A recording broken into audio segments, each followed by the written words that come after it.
Assalamu alaikum class. This is Altaf Ahmed Kolachi and I welcome to all of you in Altaf's online academy. Today we are moving forward towards the last tense of the indefinite or simple family, and we'll end it up with future indefinite tense. अब इससे पहले हम present indefinite tense पढ़ चुके हैं, past indefinite tense पढ़ चुके हैं, and now it's the time to study future indefinite tense. Indefinite tense को आपको पहले अर्ज़ कर चुका हूँ, सिंपल टेंस भी कहते हैं। अब ज़्यादातर इसके बारे में बात करने की ज़रूरत नहीं, क्योंकि आप बुनियादी चीज़ें सीख चुके हैं और टेंसेस समझ रहे हैं आपके किस तरीके से हम टेंसेस को सीखते हैं। तो सबसे पहले इस टेंस में जो है वो सिंबल इन उर्दू, इस टेंस की उर्दू में सिंबल क्या होगी। जिस भी उर्दू के सेंटेंस में आपको लिखा हुआ मिले, कहीं भी यूज़ हो गा, गी या गे, तो आप समझ जाएं, और उसमें एक्शन वर्ब भी हो तो आप समझ जाएं कि वो फ्यूचर इंडेफिनेट या फ्यूचर सिंपल का सेंटेंस है, एक्शन वर्ब भी उसमें हो। अच्छा, दूसरा है सिंबल इन सिंधी। सिंधी में इसकी सिंबल क्या होगी? सिंधी में इसकी होगी दो, दा, दी, द्यूं, यानी किसी के भी वर्ब के साथ सिंधी में लगा होगा दो, दा, दी, द्यूं, माने हू वेंदो, ईंदा, हू खाईंदा, असां वेंदासीं, उहे लिखंदा, पढ़ंदा वगैरह वगैरह। अब उर्दू में जैसे वो आएगी, वो जाएंगे, हम खाएंगे, हम लिखेंगे, हम तैयारी करेंगे वगैरह वगैरह, गे, गी, गे। अच्छा, अगर हम इंग्लिश हेल्पिंग वर्ब की इसमें बात करें तो इसमें हेल्पिंग वर्ब दो हैं, एक है शल, दूसरा है विल। अब जब दो हों तो आपको पता है कि हम सीखते हैं कि कौन सा किसके साथ यूज़ होगा। अब ये चीज़ आप पहले भी सीख के आ गए हैं। शल इस्तेमाल होता है आई और वी के साथ सिर्फ, जब सब्जेक्ट में आई और वी हो। विल बाकी सारे सब्जेक्ट्स के साथ यूज़ होता है। जैसे सब्जेक्ट में अगर हो you, he, she, it, they, singular और प्लूरल नाउन, उनके साथ हेल्पिंग वर्ब के तौर पर इस्तेमाल होगा विल। अच्छा, इसमें एक्शन वर्ब की कौन सी फॉर्म यूज़ होगी? एक्शन वर्ब की याद रखें, इसमें फर्स्ट फॉर्म यूज़ होगी। एक्शन वर्ब की फर्स्ट फॉर्म यूज़ होगी और इसमें एक्शन वर्ब लाजमी आएगा, जैसे इंडेफिनेट में आता है।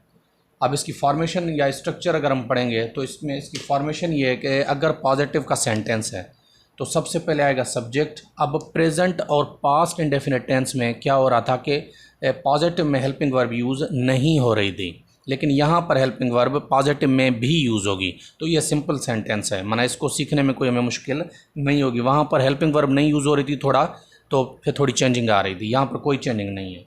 सब्जेक्ट में पॉजिटिव में सबसे पहले सब्जेक्ट, उसके बाद हेल्पिंग वर्ब, उसके बाद एक्शन वर्ब, एक्शन वर्ब की फर्स्ट फॉर्म, उसके बाद ऑब्जेक्ट।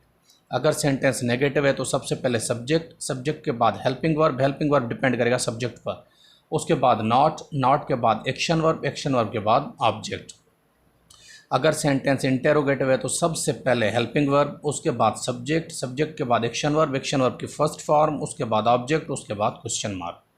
अगर सेंटेंस इंटेरोगेटिव एंड नेगेटिव है तो सबसे पहले हेल्पिंग वर्ब, उसके बाद सब्जेक्ट, सब्जेक्ट के बाद नॉट, नॉट के बाद एक्शन वर्ब, एक्शन वर्ब के बाद ऑब्जेक्ट, उसके बाद लास्ट में क्वेश्चन मार्क।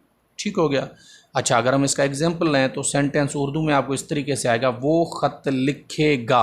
अब देखिए, आपको एक्शन वर्ब यहाँ पर लिखा हुआ मिला, लिखे, उसके बाद आपको सेंटेंस की टेंस की सिंबल मिल गई गा। अब यहाँ पर आप देख सकते हैं गा, यानी सिंबल मैच हो गई, एक्शन वर्ब भी है।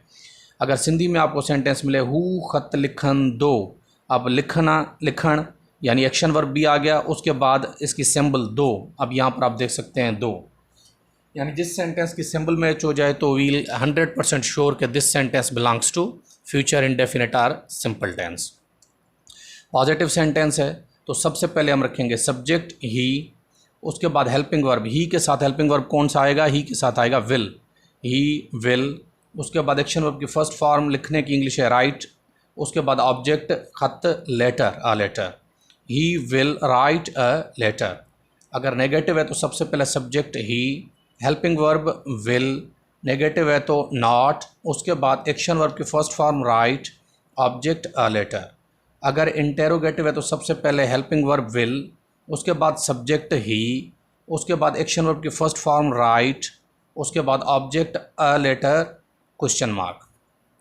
अगर इंटेरोगेटिव नेगेटिव है तो सबसे पहले हेल्पिंग वर्ब विल, उसके बाद सब्जेक्ट ही, उसके बाद नॉट, उसके बाद एक्शन वर्ब की फर्स्ट फॉर्म राइट, उसके बाद ऑब्जेक्ट अ लेटर, आखिर में क्वेश्चन मार्क। ये आपका टेंस हो गया और ये सेंटेंस आपके कन्वर्ट हो गए। अच्छा, अगर हम इससे आगे बढ़ते हैं तो इससे आगे आज मैं 5 to 15 स्केल के लिए जो लेके आया हूँ वो हैं वर्ड्स कॉमनली मिसस्पेल्ड, वो अल्फाज जो हम आम तौर पर मिसस्पेल्ड करते हैं, जिनकी स्पेलिंग हम गलत लिखे जाते हैं। तो आज मिसस्पेल्ड में हमारा सबसे पहला जो वर्ड है वो है सिंगुलर। सिंगुलर की माने होती है वाहिद, एक, ठीक है। अब इसकी स्पेलिंग के साथ अक्सर डबल एल दे देते हैं आपको भुलाने के लिए, ई आर दे देते हैं या कुछ भी, तो इसकी स्पेलिंग बड़ी इंपॉर्टेंट है, याद कर लें, SINGULAR, सिंगुलर माने वाहिद या एक। दूसरा वर्ड है हमारे पास पिलर। अब पिलर इंपॉर्टेंट है, पिलर की माने होती है खंबा, जैसे कहते हैं 5 पिलर्स, ठीक है ना, 5 खंबे। पिलर की माने होती है खंबा, इसकी स्पेलिंग आपको सिंगल एल दे सकते हैं, यहाँ पर ई दे सकते हैं, आर के बाद ई दे सकते हैं या कुछ भी, तो इसकी स्पेलिंग याद कर लें, PILLAR। उसके बाद हमारे पास वर्ड है इंटरप्रेटर। इंटरप्रेटर की माने होती है तर्जुमान, जो किसी और लैंग्वेज से हमारी लैंग्वेज में तर्जुमा कर दे। अच्छा, इंटरप्रेटर की माने होती है जो तशरीह भी कर सके। इंटरप्रेटर की स्पेलिंग बड़ी इंपॉर्टेंट है, INTERPRETER। इसमें छेड़छाड़ के बहुत से मकाम आते हैं, ये बड़ा इंपॉर्टेंट वर्ड है, इसको याद कर लें। उसके बाद हमारे पास वर्ड है प्रिंसिपल। एक होता है प्रिंसिपाल यानी जो स्कूल का होता है, एक होता है प्रिंसिपल माने कानून, असूल, PRINCIPLE, ये भी बड़ी इंपॉर्टेंट है, इसको याद कर लें। उसके बाद हमारे पास वर्ड है सल्फ़र। सल्फ़र केमिकल होता है, आपने अक्सर सुना होगा, ठीक है ना। तो सल्फ़र ऑक्साइड भी इसको कहते हैं, ये जब रिएक्शन करते हैं गैसेस के साथ, SULPHUR, सल्फ़र, इसकी स्पेलिंग बड़ी इंपॉर्टेंट है।